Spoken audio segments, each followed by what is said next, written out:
हो गया? तैयार है वो? आप सभी का हार्दिक स्वागत और सभी को मेरा हार्दिक नमस्कार। साथियों, आज देश के प्रधानमंत्री जी ने देश को संबोधित किया सवेरे 10 बजे। हमें लगा जो देश की ज्वलंत समस्याएं हैं उनके बारे में माननीय प्रधानमंत्री जी बोलेंगे, पर प्रधानमंत्री जी ने कुछ ऐसे तथ्यों पे बात की जो कि आधे अधूरे थे, गलत थे, जो से देश में और वैज्ञानिक कम्युनिटी में एक भ्रम का वातावरण फैल सकता था। तो मैं उसी संदर्भ में आज की विशेष प्रेस वार्ता लेकर आपके समक्ष उपस्थित हुआ हूँ। हमारे यहाँ एक कहावत है हिंदी में, नीम हकीम खतराए जान, अर्थात half knowledge is always dangerous. क्योंकि प्रधानमंत्री जी जब डाटा पे बात करते हैं, जब कोई इश्यू पे बात करते हैं, तो master in entire political science है तो पॉलिटिकल साइंस पे तो बात कर सकते हैं, मास्टर इन इवेंटोलॉजी है तो उस पे तो बात की जा सकती है उनके द्वारा, मास्टर्स इन वस्त्रोलॉजी है जिसमें वस्त्र देख के आदमी का चरित्र पहचानने की उनमें कला है, उस पे वो बात कर सकते हैं। पर जब वो एक बहुत ही इम्पॉर्टेंट सेंसिटिव इश्यू जो कि कोरोना का वैक्सीनेशन है उस पे बात करते हैं, तो उनसे और उनके ऑफिस से देश ये अपेक्षा करता है कि पूरी जानकारी और सही जानकारी देश के समक्ष रखें। उसी संदर्भ में मैं 2-3 इश्यूज लेके आया हूँ। प्रधानमंत्री जी ने कहा कि देश में पहली बार वैक्सीन बने हैं। साथियों, मैं ये मानता हूँ कि इससे बड़ा भारत की वैज्ञानिक कम्युनिटी, भारत के रिसर्चर्स, भारत की फार्मा इंडस्ट्री, भारत के डॉक्टर्स, भारत के कोरोना वॉरियर्स, भारत के नर्सेज, इससे बड़ा इनका अपमान नहीं किया जा सकता। और मैं तथ्य लेके आया हूं और आंकड़ों पे आंकड़े हैं मेरे पास कि भारत की वैक्सीनेशन, क्योंकि भारत को तो दुनिया का वैक्सीनेशन हब कहा जाता है, जहां पर दुनिया का वैक्सीन बनता है, उस देश के फार्मा इंडस्ट्री और रिसर्चर्स के लिए प्रधानमंत्री जी ने बोला पहली बार ये हो रहा है। हमें डर लग रहा था कि हमें नहीं आता है। प्रधानमंत्री जी, मैं आपको याद दिलाना चाहता हूं कि 1962 में ट्यूबरकुलोसिस कंट्रोल प्रोग्राम भारत में सबसे पहले शुरू किया गया। 1975 में 20 पॉइंट प्रोग्राम के तहत वैक्सीनेशन चालू की गई। 1985 में यूनिवर्सल इम्यूनाइजेशन प्रोग्राम भारत की सरकार ने शुरू किया। 1986 में immunisation as a part of national technology mission भारत की सरकार ने शुरू किया। लेप्रेसी इरेडिकेशन प्रोग्राम, कुष्ठ रोग इरेडिकेशन प्रोग्राम 1986 में चालू हुआ और 2011 में देश की पहली वैक्सीन नीति बनी। मैं प्रधानमंत्री जी को याद दिलाना चाहता हूं कि 1985 में स्वर्गीय श्री राजीव गांधी जी ने 6 डिजीज, जिसमें BCG, tuberculosis, polio, DPT, measles, tetanus, इनके खिलाफ एक जंग लड़ी। पर हमने इवेंटोलॉजी नहीं करी, हमने थैंक यू करके पूरे देश में इश्तिहार नहीं लगाए कि थैंक यू फलाना जी, ऐसा इश्तिहार नहीं लगाया। हमने ये बताने की कोशिश नहीं करी कि ये मुफ्त है, क्योंकि इस देश में कुछ भी मुफ्त नहीं है, क्योंकि हमारा ही पैसा है, करदाताओं का पैसा करदाताओं पर खर्च हो रहा है। इसलिए ये कहना कि मुफ्त क्या होता है? मुफ्त तो जब हम माने जब भारतीय जनता पार्टी को जो इलेक्टोरल बॉन्ड में पैसा मिल रहा है उससे वैक्सीनेशन प्रोग्राम चालू करे तो मुफ्त माना जाएगा। आप क्या मुफ्त? 23 लाख करोड़ रुपया आपने सिर्फ ईंधन पर, पेट्रोल और डीजल पर एक्साइज ड्यूटी से कमाया है, और 23 लाख का 2% आपने 35,000 करोड़ वैक्सीनेशन पे डाला है। मैं तो प्रधानमंत्री जी को कहता हूं कि वैक्सीन सर्टिफिकेट में आपकी फोटो नहीं होनी चाहिए, तेल भराते हुए उस व्यक्ति की फोटो होनी चाहिए जो तेल भरा के वैक्सीनेशन की फंडिंग कर रहा है, अगर आप मानते हैं कि तेल के पैसों से वैक्सीनेशन की फंडिंग हो रही है। दूसरा तथ्य, प्रधानमंत्री जी ने अपने वक्तव्य में और कल से कई लोग एक भ्रम फैला रहे हैं कि दुनिया में पहला देश बना जहां पे 100 करोड़ वैक्सीन की डोजेज लगी। साथियों, सितंबर 16, 2021 को चीन में 80% लोगों को वैक्सीनेशन लग गई थी और दोनों vaccine double vaccination 216 crore doses 16 सितंबर 2021 को चीन में लग चुकी थी। और आप किस तरह की अतार्किक और अनसाइंटिफिक बात कर रहे हो? दूसरे देश से आपकी तुलना और हमारी तुलना कैसे हो सकती है? मैं प्रधानमंत्री जी और उनके जो कार्यालय में जो उनके स्पीच लिखते हैं, क्योंकि प्रधानमंत्री जी को तो पता नहीं, उनको तो टीवी पे सामने खड़े होकर बोलना है जो वो 2-4 पेज लिखे हुए हैं। उनसे पूछना चाहता हूं, दुनिया के कितने देश की आबादी 50 करोड़ से ज्यादा है? सिर्फ 2 ही देशों की दुनिया में आबादी 50 करोड़ से ज्यादा है, एक है चीन, दूसरा है भारत। चीन 216 करोड़ वैक्सीन सितंबर 16, 2021 को लगवा चुका है। 80% चीन की आबादी सितंबर 16, 2021 को डबली वैक्सीनेटेड हो चुकी है। तो क्या हम हमारी तुलना कोई ऐसे मुल्क से करें जिसकी आबादी 3 करोड़ ही है? आप कह रहे हो कि हमने 100 करोड़ लगा लिए, जिस मुल्क की आबादी 3 करोड़ है तो वहां तो 6 करोड़ ही लगेंगे ना। ये इससे ज्यादा अनसाइंटिफिक बात आप क्यों कर रहे हो? जब हम 50 करोड़ से ऊपर की आबादी के 2 ही देश है दुनिया में, तो हम हमारी तुलना, वैक्सीनेशन की गति की तुलना चीन से हमें करनी चाहिए, जो 1 महीने पहले का डाटा है कि 80% अपनी जनसंख्या को टोटल डबली वैक्सीनेटेड कर चुका था। आज का डाटा तो मुझे लगता है कि 95% से भी ज्यादा उसका पूरी पॉपुलेशन डबली वैक्सीनेटेड हो चुकी होगी। हम पूछना चाहते हैं कि क्या ये महोत्सव का समय जब 50% के लगभग देश की जनसंख्या को एक भी वैक्सीन नहीं लगा, 50% of the population of our country is not having any vaccination. Do we require to celebrate this day? ये दिन महोत्सव का है जब 50% जनसंख्या को एक वैक्सीन नहीं लगा है। क्या ये महोत्सव का समय जब चीन में 1 महीना पहले 80% जनसंख्या डबली वैक्सीनेटेड हो गई थी, हमारे यहां 20% आज हुई है? और प्रिसाइसली बोलूं तो 21%, 21% हमारी डबल वैक्सीनेशन हुई है। चीन की 1 महीना पहले 80% डबली वैक्सीनेशन हो चुका था, आज लगभग 90 से 95% के बीच होगा। क्या यह महोत्सव का समय है? क्या यह महोत्सव का समय है कि 18 से कम उम्र के बच्चे जो स्कूल जाने को लालायित हो रहे हैं, कॉलेज गोइंग स्टूडेंट्स कॉलेज जाने को लालायित हो रहे हैं, उनके लिए अभी तक वैक्सीनेशन प्रोग्राम अनाउंस नहीं हुआ है? क्या ये महोत्सव का समय जब हम ये कहते हैं कि देश में निरंतर वैक्सीनेशन की दर पिछले 10 दिनों में घटी है? You will be surprised to know in last 10 days the average vaccination per day got reduced, and this is precisely in last 7 days it is 47 lakh per day. Last 10 days October 11 to October 20 47 lakh doses पर दिन लगी है। उससे पहले वाले सप्ताहों में 88 लाख 72 लाख थी। निरंतर आपकी वैक्सीनेशन पर डे की जो रफ्तार है वो कम हो रही है और आप यहां पे महोत्सव मना रहे हो। क्या ये महोत्सव का समय जब 1 जनवरी से लेके आज तक डीजल में 29%, 29% हाइक हुई है सिर्फ 10 महीने में, 9.5 महीनों में, और पेट्रोल में 27% प्राइस हाइक हुई है। मैं पूछना चाहता हूं, ऐसा कौन सा व्यक्ति है, ऐसा कौन सा व्यापार है सिवाय 2 लोगों के व्यापारों के अलावा जिसने पिछले 9.5 महीनों में 27% की जिसमें आय की वृद्धि हुई हो, जिसमें 29% की आय में वृद्धि हुई हो? ऐसा कौन सा व्यापार है, ऐसा कौन सा व्यक्ति है जिसके वेतन में पिछले 9.5 महीनों में 29% आय में वृद्धि हुई हो? पर हमारे पेट्रोल और डीजल के दाम पिछले 9.5 महीनों में डीजल में 29% की वृद्धि हुई है, पेट्रोल में 27% की वृद्धि हुई है, और हम यहां पे पोस्टर लगा रहे हैं थैंक यू फलाना जी। किसके लिए थैंक यू?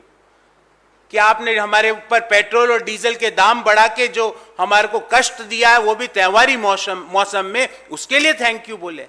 किसके लिए थैंक यू बोले? क्या हम इसलिए थैंक यू बोले कि 50% भारत की जनसंख्या को एक भी डोज नहीं लगा है? क्या इसके लिए थैंक यू बोले? क्या इसके लिए थैंक यू बोले कि 10 महीने हो गए वैक्सीनेशन को चालू हुए, मात्र 21% देश के लोगों को डबल वैक्सीनेशन लगा है? क्या इसके लिए थैंक यू बोले? किसके लिए बोले? और आज माननीय प्रधानमंत्री जी ने अपने ताली थाली इवेंट को जस्टिफाई किया। मुझे तो लगा था कि कोई भी विवेकशील प्रधानमंत्री, कोई भी विवेकशील व्यक्ति जिसने गलत काम किया है, उसको महात्मा गांधी जी के अनुसार उसको क्षमा याचना करनी चाहिए। पर वो तो आज जस्टिफाई कर रहे हैं कि जिस समय दुनिया के देश वैक्सीनेशंस के ऑर्डर बुक कर रहे थे, और मेरे पास पूरे देशों का डेटा है, भले वो अमेरिका हो, कनाडा हो, जर्मनी हो, इंडोनेशिया हो, इजराइल हो, जब पिछले साल मई, जून, जुलाई, अगस्त, सितंबर में वैक्सीनेशन के ऑर्डर्स बुक किए जा रहे थे, जब हम ताली थाली बजा रहे थे, जब सेकेंड वेव के पहले हमारे देश के बच्चों को, हमारे देश के युवाओं को, हमारे देश के लोग जो कि नौकरी पे जाते हैं, उनको वैक्सीन की जरूरत थी, तो प्रधानमंत्री जी ने हमारे वैक्सीन दुनिया के दूसरे देशों को भिजवा दिए। When there was no vaccine adequacy, Prime Minister was talking about vaccine diplomacy. Should we say thank you for that? क्या हम थैंक यू उस बात के लिए कहें कि जब हमारे देश में वैक्सीन एडिक्वेसी नहीं थी, आप वैक्सीन डिप्लोमेसी की बात कर रहे हो? मैं प्रधानमंत्री जी से पूछना चाहता हूं, क्योंकि प्रधानमंत्री जी ने उत्तर प्रदेश जाके उत्तर प्रदेश के मुख्यमंत्री जी की बड़ी तारीफ की थी।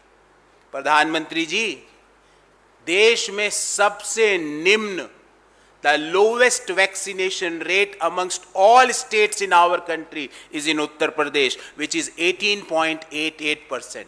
मात्र 18.88% उत्तर प्रदेश की जनसंख्या को डबल वैक्सीन लगे हैं। क्या इसके लिए प्रधानमंत्री जी ने उत्तर प्रदेश के मुख्यमंत्री की तारीफ करी? प्रधानमंत्री जी, उत्तर प्रदेश वह प्रदेश है जिसमें गंगा मैया के अंदर दुनिया के पत्रकारों ने, दुनिया के लोगों ने लाशें तैरती देखी है। प्रधानमंत्री जी, क्या आप आज आके महोत्सव इसलिए मना रहे हो कि दुनिया के जो एक्सपर्ट्स हैं, दुनिया के जो रिसर्चर्स हैं, दुनिया के जो समाचार पत्र हैं, उनके अनुसार 55 से 60 लाख लोगों ने कोरोना में अपनी जान गंवाई है? क्या उनके लिए आप जश्न मना रहे हो? क्या ये जश्न का समय है उन परिवारों के लिए जिन लोगों ने अपने माता पिता, भाई बहन, अंकल आंटी को खोया है? क्या उनके लिए ये जश्न का समय है? और हम तो आपका आंकड़ा भी मान लें, 4,53,000 से ज्यादा लोगों की मृत्यु इस डेडली वायरस के कारण हुई है, और सेकेंड वेव के जिम्मेदार सरकार की पुअर गवर्नेंस और इनएफिशिएंसी है। क्योंकि सेकेंड वेव के पहले हम शुरू से कहते रहे कि वैक्सीन बुक कीजिए, वैक्सीन के ऑर्डर फ्लोट कीजिए, पर सरकार उस समय ताली थाली में व्यस्त थी। हमारे वैक्सीन, हमारे फार्मा इंडस्ट्री ने जो बनाए, उसको आपने दूसरे देशों में भेज दिया। सेकेंड वेव आई, क्या कोहराम मचा, कैसे लोगों की मृत्यु हुई, देश ने देखा।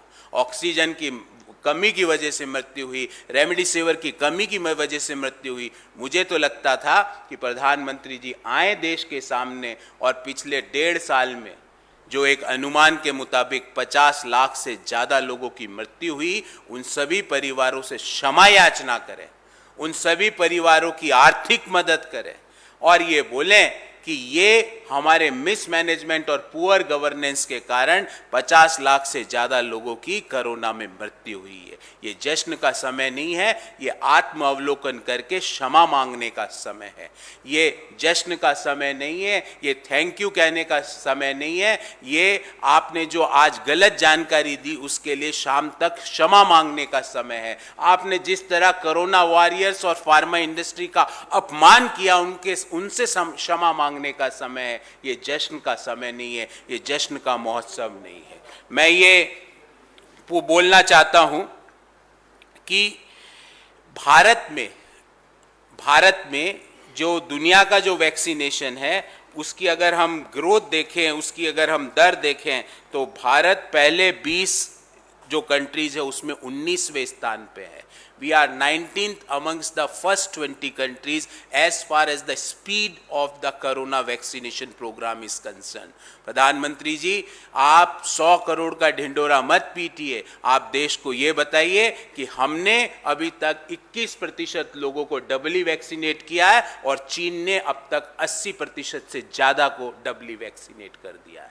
आप देश को ये बताइए. आप ये बताइए कि 50% लोगों की अभी तक एक भी वैक्सीन नहीं लगा है. आप ये बताइए कि पेट्रोल डीजल की कीमतें निरंतर बढ़ना कब बंद होगी. आप ये बताइए कि दूसरे जो वैक्सीन निर्माता कंपनियां हैं, भले ही वो जॉनसन एंड जॉनसन हो, कॉर्बेवैक्स हो, उनको अभी तक कॉमर्शियल यूज़ की अनुमति क्यों नहीं मिली है. आप हमें ये बताइए प्रधानमंत्री जी कि बच्चों को लगने वाला वैक्सीन कब से लगेगा. क्योंकि माननीय प्रधानमंत्री और देश के स्वास्थ्य मंत्री ने, अभी वाले और पुराने लूडो वाले दोनों ने देश से एक वादा किया था कि 31 दिसंबर 2021 तक पूरी एडल्ट पॉपुलेशन को दोनों वैक्सीन लग जाएंगे. 140 करोड़ की जनसंख्या में हमारी एडल्ट पॉपुलेशन लगभग 103 करोड़ है. तो क्या हम 206 करोड़ डोजेज 31 दिसंबर तक लगा पाएंगे? क्या अभी अगर 100 करोड़ लगी है तो क्या 106 करोड़ डोजेज अगले 70 दिन में लगा पाएंगे? यदि हाँ, तो उसका रूपरेखा और वाइट पेपर देश के सामने रखिए. ये महोत्सव का समय नहीं है. हम सरकार से और प्रधानमंत्री जी से ये पूछना चाहते हैं कि दुनिया के देश जिनमें खूब घूमने जाया करते थे, वहाँ पे तीसरी बूस्टर डोज लगना चालू हो गई है. क्योंकि साइंटिफिकली ये बताया गया है कि इन वैक्सीन्स की जो इफेक्टिवनेस है वो 6 महीने से 12 महीने तक रहती है. बूस्टर डोज के बारे में हमारी क्या तैयारी है, हमारा क्या कार्यक्रम है, देश को ये बताइए. और ऐसे मुद्दों पे बात कीजिए. प्रधानमंत्री जी, आज आपने मैं तो आप ही का आंकड़ा दे रहा हूं, 4,53,000 लोग जिन्होंने अपनी जान गंवाई, उनके लिए श्रद्धांजलि की एक लाइन नहीं बोली गई. प्रधानमंत्री जी, मैं वो आंकड़ा नहीं दे रहा जो दुनिया के रिसर्चर्स दे रहे हैं कि 50 लाख से ज्यादा लोगों की मृत्यु हुई, पर उन 4,53,000 के लिए श्रद्धांजलि का एक वाक्य नहीं. प्रधानमंत्री जी, जम्मू कश्मीर में सेलेक्टिव किलिंग हो रही है. प्रधानमंत्री जी, आप एड्रेस टू नेशन कर रहे हो और आपने जम्मू कश्मीर के नाम तक नहीं लिया. भारत मां के सपूतों को आतंकवादी मार रहे हैं और आप अपने मुंह से कुछ बोल नहीं रहे हो. 32 सिविलियंस की पिछले 2 वीक में हत्या कर दी गई और सेलेक्टिव किलिंग. आपका ये पूछ के कि आप कहां के हो, आप कहां से आए हो, उसको पूछने के बाद उस उत्तर के आधार पे लोगों को मारा जा रहा है. और प्रधानमंत्री जी, आप चुप हो.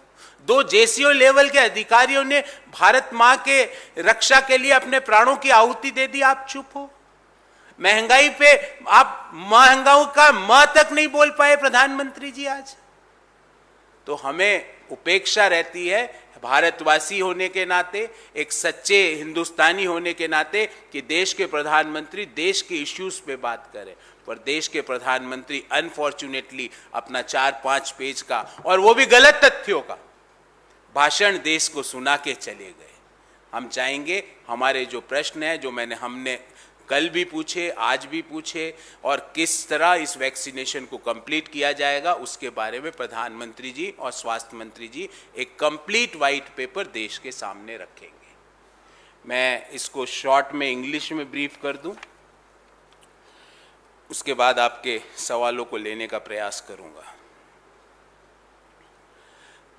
Today honourable prime minister addressed the nation, but unfortunately he had not touched the issues which we are concerned with.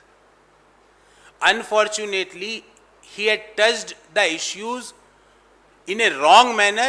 He had shared the wrong data. He had shared the misleading data.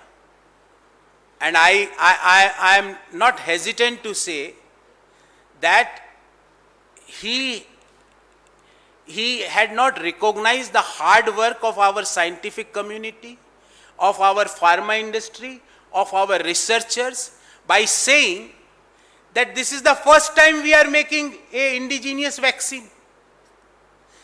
Mind it, Prime Minister sir, India is a hub of vaccination across the world. India is the mother of vaccination for the entire world. India is the supplier of vaccination for the entire world. And today you are saying this is the first time. Whether it is 1962, 1975, 1985, when Rajiv Gandhi ji had started the vaccination for 6 diseases, but we had not advertised it is free, free, free. It is not free, it is taxpayers' money, and taxpayers' money is utilized for taxpayers' benefit.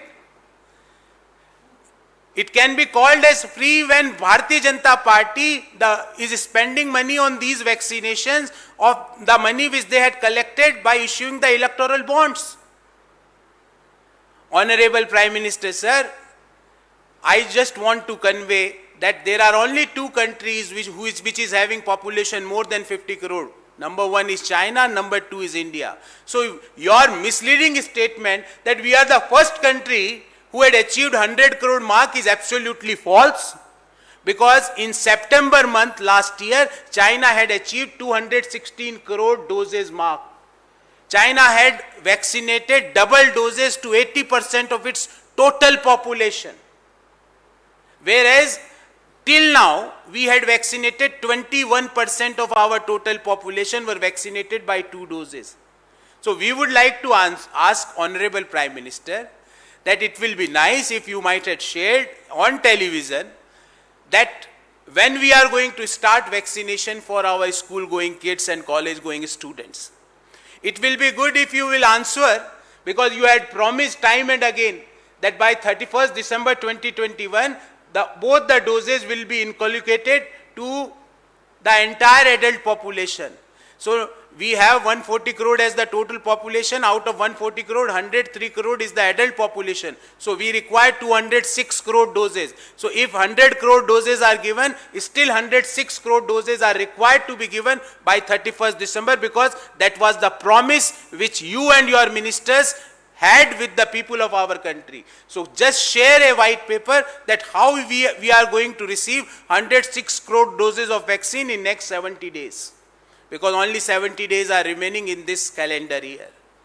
Prime Minister, sir, we thought that you will talk about inflation, because from 1st January till date, there is a hike in diesel of 29% and petrol prices were increased by 27%. I would like to ask, is there anybody on this earth, except Prime Minister's few friends, whose income level had been increased in last 9.5 months by 29%? Is there anyone? Is there any salaried class person whose salary got increased by 29% in last 9 months and 15 days? The answer is no. We were expecting you will speak on this issue. We were expecting you will speak on the issue when the innocent people were killed in Jammu and Kashmir. 32 civilians were murdered in last 2 weeks.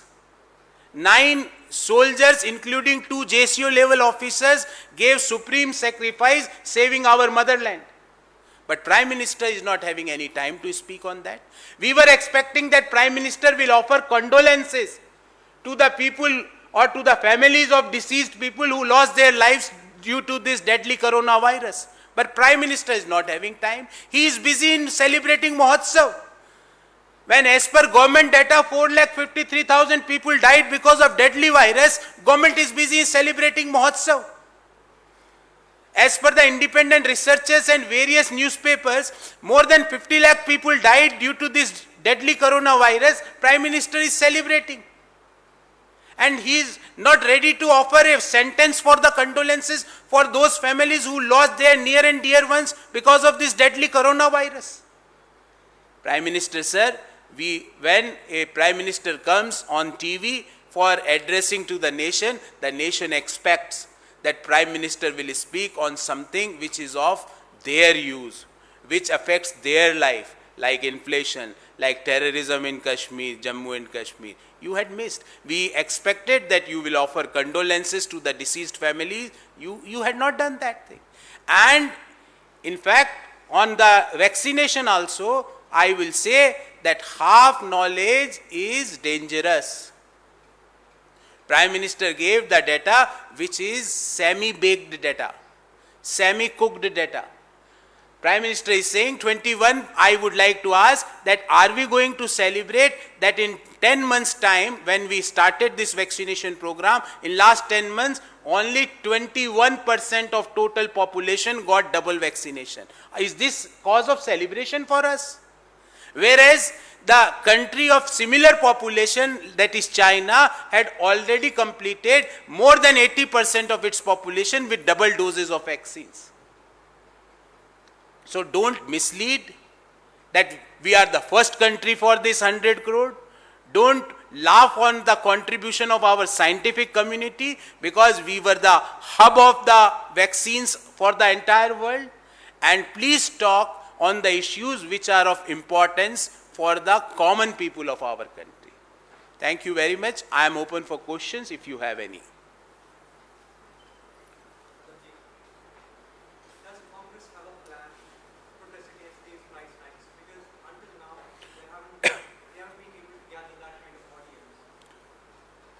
See, there are two parts of response to your question. Number one, it is not that we had not protested.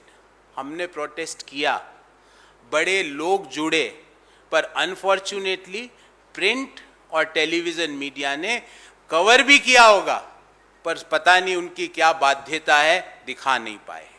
और दूसरा, next level पर भी जैसा 3-4 दिन पहले जब CWC meeting हुई थी तो हमने हमारे जो ऑर्गेनाइजेशन जनरल सेक्रेटरी और media chairperson and general secretary दोनों ने जब प्रेस को एड्रेस किया तो they had shared the plan that we are going to have the country wide protest on the rising prices. So that is we are having plan and not this, we had done the protest in the past also. In fact, 3 protests, I myself had joined those protests, and those protests were of a decent size. It's not that they're not common people of that city, common citizens of that particular state had joined that particular protest, but problem was that media had also covered, but unfortunately that was not screened, unfortunately that was not printed. I don't know why. You may be aware of the reasons for that.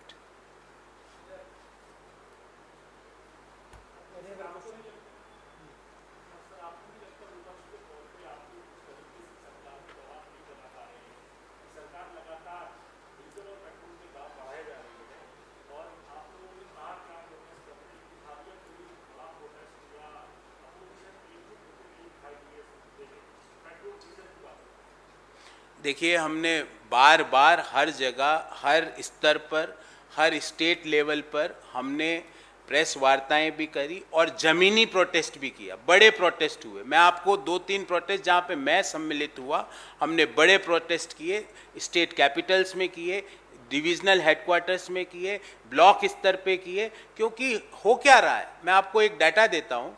पिछले 11 महीने में gas की कीमत per day, cylinder की कीमत प्रतिदिन 1 रुपये से बढ़ी है. पिछले 11 महीने से, in last 11 months per day there is a price hike in cylinder of 1 rupee. Means आप रोज जब सुबह उठते हैं तो 1 रुपया भारत सरकार सिलेंडर, गैस सिलेंडर की कीमत बढ़ा देती है. डीजल की मैंने आपको डाटा दिया, सिर्फ पिछले 9.5 महीने में 1 जनवरी से लेके अभी तक डीजल में 29% की वृद्धि हुई है. और ध्यान रहे, 4 महीने जब इलेक्शन चलते हैं, जब हमारी सरकार नहीं करती है, जब डायनेमिज्म सब चले जाता है, तो इसमें जब असम और बंगाल के चुनाव थे, तमिलनाडु के चुनाव थे, पौंडीचेरी के चुनाव थे, उस दौरान नहीं हुआ. तो पिछले 9.5 महीने में डीजल में 29% और पेट्रोल में 27% की वृद्धि हुई. और मैं आपको एक और जानकारी देना चाहता हूं कि सितंबर 20 से 30 के मध्य 19 जॉइंट ऑपोजिशन पार्टीज ने देशव्यापी प्रोटेस्ट किया था पेट्रोल और डीजल की कीमतों को लेकर. आगे भी करेंगे. जो हमारी भूमिका है संसद से लेके सड़क तक, संसद में तो देखो वो राहुल जी करते हैं, और उसके अलावा कोई और ज्यादा सवाल पूछते हैं तो वो संसद चलने नहीं देते, हमारे सांसदों के साथ दुर्व्यवहार करते हैं. पर सड़क पे हम हर मुद्दे को लेके आगे जाएंगे. And price inflation is a very important and a critical issue. We are going to take it forward at a bigger level and I request all of you, मैं आप सब लोगों से अनुरोध करता हूं कि आप हमारा प्रोटेस्ट कवर तो करते हो पर उसको दिखाने की भी कृपा करिए और उसको छापने की भी कृपा करिए।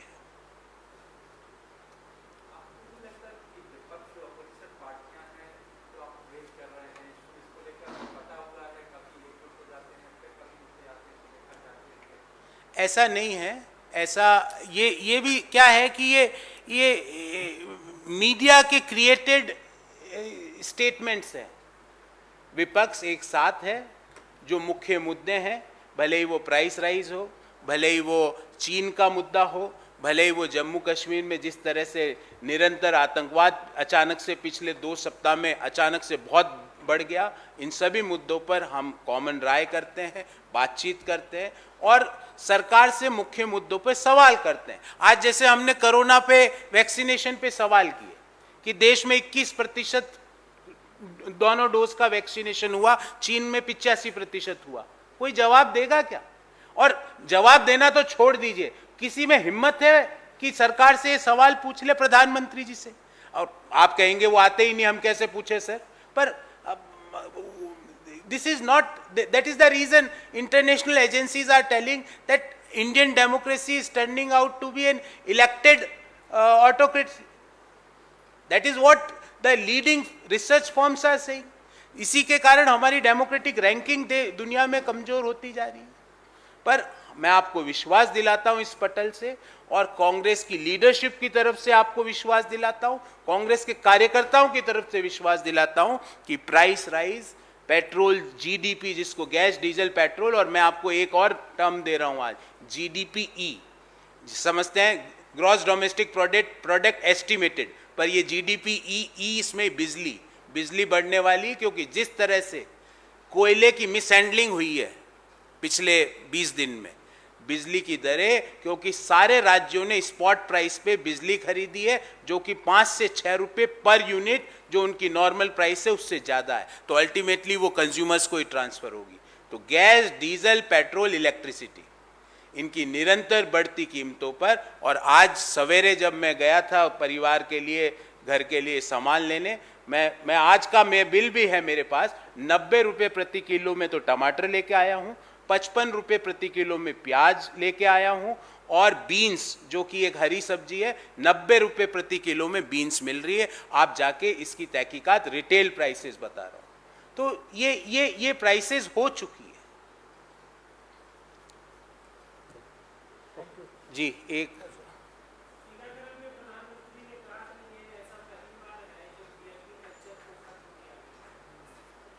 तो आप जब पल्स पोलियो की खुराक कांग्रेस की सरकार रहते हुए पिला रही थी, तो क्या वीआईपी बच्चे को 3 बूंद डालती थी और ऑर्डिनरी को 2 बूंद ही डालती थी क्या? मुझे पता नहीं। प्रधानमंत्री जी, मैं समझता हूँ प्रधानमंत्री जी को ज्ञान नहीं है, ये मैं समझता हूँ, क्योंकि उनका स्पेशलाइजेशन 3 चीज़ों में है, master in entire political science, master in eventology and masters in वस्त्रोलॉजी।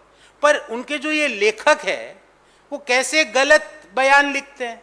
तो क्या जब पहले 3 बूंदे पिलाई जाती थी वीआईपी बच्चों को और नॉन वीआईपी को 2 बूंदे पिलाई जाती थी, कि किस तरह की अतार्किक बातें प्रधानमंत्री जी कर रहे हैं। और उनके राइटर्स क्योंकि वो तो बोलते हैं, उनको पता नहीं है, उनको तो टीवी पे बोलना है, तो वो जो उनके जो लेख लिख रहे हैं, उनके लिए जो आर्टिकल्स लिख रहे हैं, अखबारों में छप रहे हैं, उनको पता ही नहीं ये बातें। और मैंने तो तथ्यात्मक आपको सारा डेटा दिया है कि 1962 से लेके 1985, 1977, 2005 में लेप्रेसी फ्री कराई, 2011 में देश में पोलियो फ्री कराया और 1977 में स्मॉल पॉक्स फ्री कराया। पर उस समय पूरे देश में थैंक यू फलाना जी के पोस्टर नहीं लगे, उस समय ये पोस्टर नहीं लगे, हवाई जहाजों में मुफ्त मुफ्त मुफ्त। ये मुफ्त क्या होता है? मुफ्त क्या होता है? आप क्या अपने घर से पैसे दे रहे हो? आप क्या अपने पार्टी के चंदे के पैसे दे रहे हो? ये तो हमारा ही पैसा है, और हमसे 23 लाख करोड़ रुपया लूट के 35,000 करोड़ रुपया हम पे खर्च कर रहे हो। बाकी का पैसा कहां है? उसका हिसाब दीजिए पहले, मुफ्त की बाद में बात कर लेंगे। क्योंकि 23 लाख में से अगर 35,000 हटा दें तो फिर भी 22,65,000 करोड़ रुपया बचता है। वो कहां है? वो किसके पास है? और आपको पता है वो किसके पास है, मुझे बताने की जरूरत नहीं है। और वो किसके पास जा रहा है वो भी देश को पता है।